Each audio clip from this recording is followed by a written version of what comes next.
Chapter 13, Hospital. Mila grabbed the money out of Alex's hands.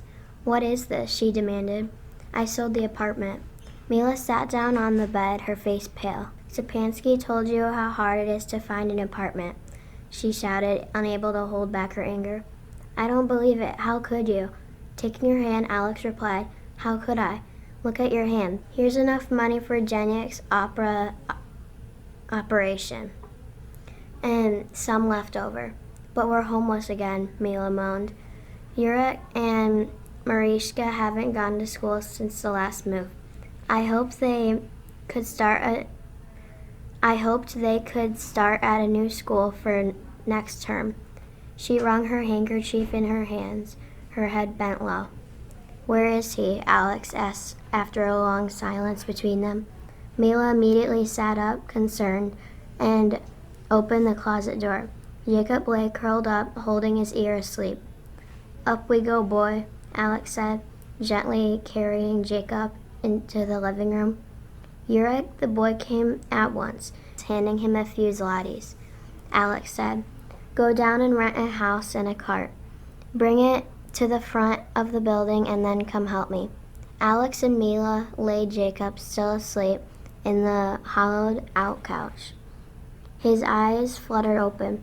"Here we go," he thought wearily. "The mouse and the couch again," he mumbled. "Where am I going?" "The hospital," Alex whispered. Mila put a blanket under his head and covered him with a blanket.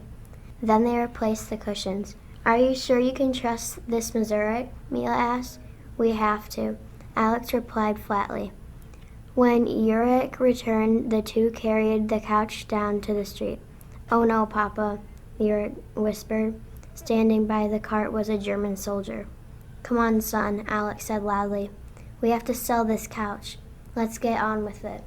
As Alex and Yurek slid the couch onto the cart, the soldier watched closely.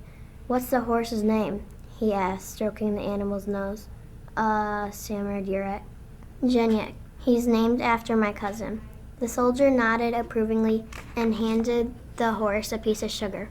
"Here, Jeniak. Better you than the Jews." He laughed as he walked away.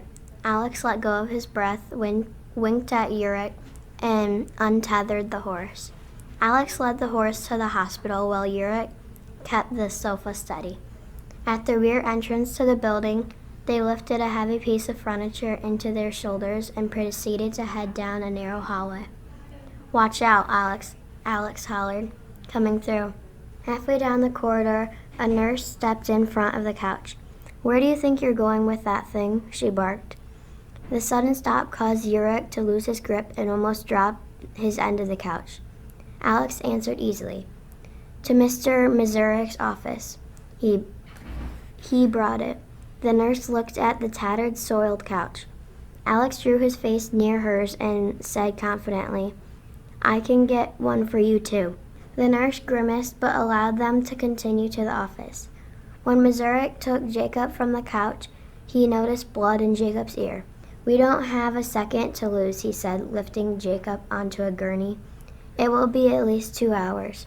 As the doctor wheeled him into the operating room, Jacob looked up at the gray-bearded face over him, the maze of pipes attached to the high ceiling of the dim hall, and shuddered.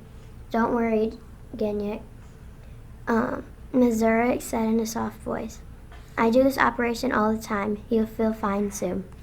The gurney stopped in the middle of a large room. A glaring light shone down on him. A nurse placed a mask over Jacob's face. He inhaled the anesthetic and soon fell asleep. When he awoke, Alex was holding his hand. "Rosalind," the doctor was saying, "Jeniak was very brave. I went into the mastoid bone and cleaned out the infection. Lucky you brought him in when you did. Another 24 hours and the boy would have died. He can go home tomorrow. Meanwhile," he said with a smile, "I have a new couch." Alex and Yurek rode home on the horse cart through the once beautiful city of Warsaw. Elegant buildings were reduced to skeletons of steel and concrete. People competed with rats, dogs, and cats for scraps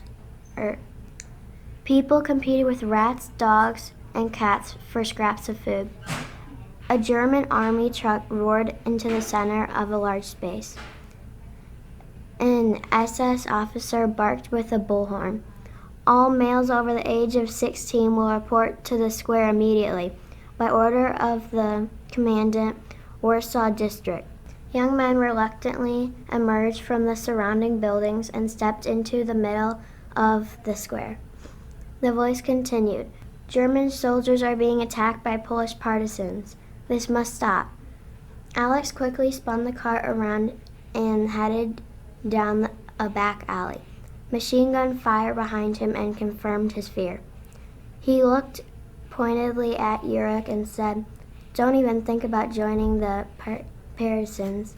Grabbing Yurik by the shoulder, Alex forced him to look at the square. Bleeding bodies lay crumbled like garbage.